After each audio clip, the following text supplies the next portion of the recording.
আসসালামু আলাইকুম। আমাদের দেশের খুবই পুরনো আর ঐতিহ্যবাহী একটা ডেজার্ট দুধ সেমাই।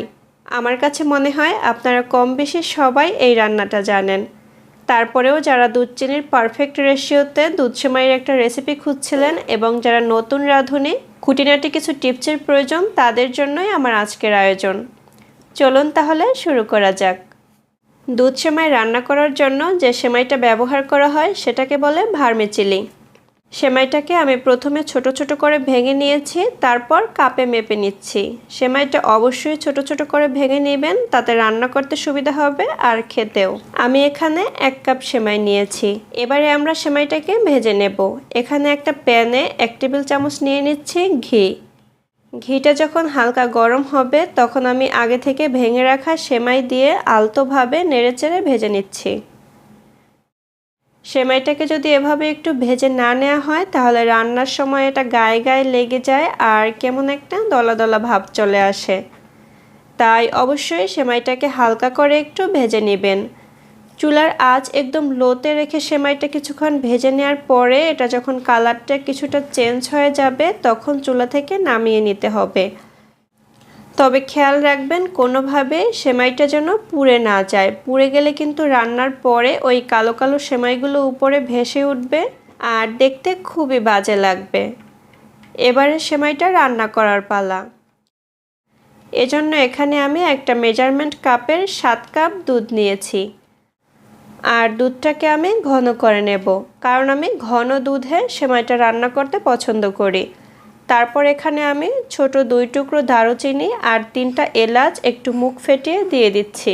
এতে করে এলাচের সুঘ্রাণটা বের হয়ে আসবে, তবে এলাচগুলো খুব বেশি ফেটে দেওয়া যাবে না, তাহলে যেটা হয় এলাচের দানাগুলো অনেক সময় দুধের সঙ্গে মিশে যায় আর ওটা সেমাইয়ের ভেতরে থেকে গেলে খাওয়ার সময় মুখে বাঁধলে খুবই বাজে লাগে।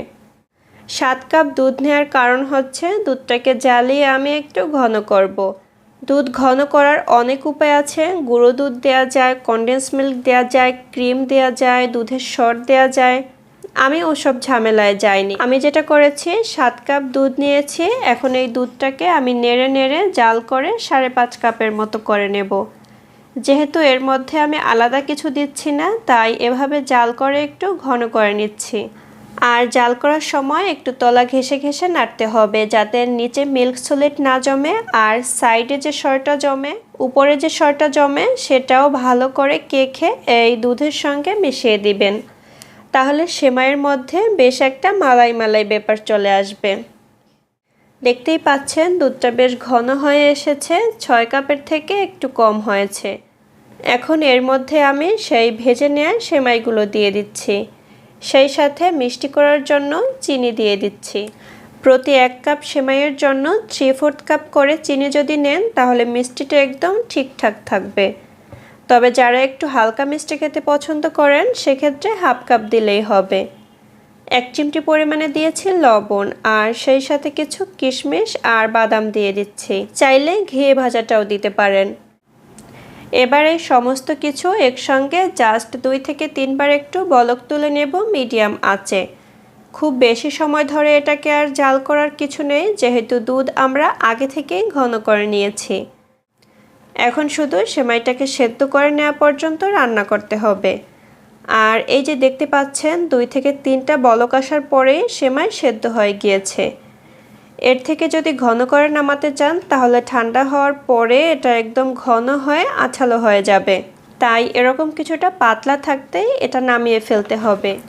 আর এ পর্যায়ে যেটা করতে হবে, গরম মশলাগুলো অর্থাৎ এর ভেতর থেকে এলাচ আর দারুচিনি এগুলো তুলে নেব, কারণ খাওয়ার সময় এগুলো মুখে পড়লে খেতে খারাপ লাগে আর তাছাড়া সার্ভ করার পরে উপরে ভেসে থাকলেও ভালো লাগে না দেখতে। সেমাইটা কিন্তু পুরোপুরি ঠান্ডা হয়ে গিয়েছে। এখন একটা সার্ভিং ডিশে নিয়ে নিচ্ছি। আর দেখতেই পাচ্ছেন সেমাইটা একদম পারফেক্ট কনসিস্টেন্সিতে আছে, না খুব টেলটেলে পাতলা, না একদম গায়ে গায়ে আঠালো হয়ে ঘন হয়ে গিয়েছে। আর খেতে তো খুবই মজা। আশা করছি সহজ আর সঠিক পরিমাপের দুধ সেমাইয়ের রেসিপিটা আপনাদের সবার অনেক ভালো লেগেছে। রেসিপি ভালো লাগলে প্লিজ ভিডিওটিতে একটি লাইক দিবেন আর সেই সঙ্গে আমাদের চ্যানেলটিকে সাবস্ক্রাইব করে পাশে থাকার অনুরোধ রইল। আপনাদের মতামত কমেন্ট করে অবশ্যই জানাবেন। ভালো থাকবেন সবাই। আল্লাহ হাফেজ।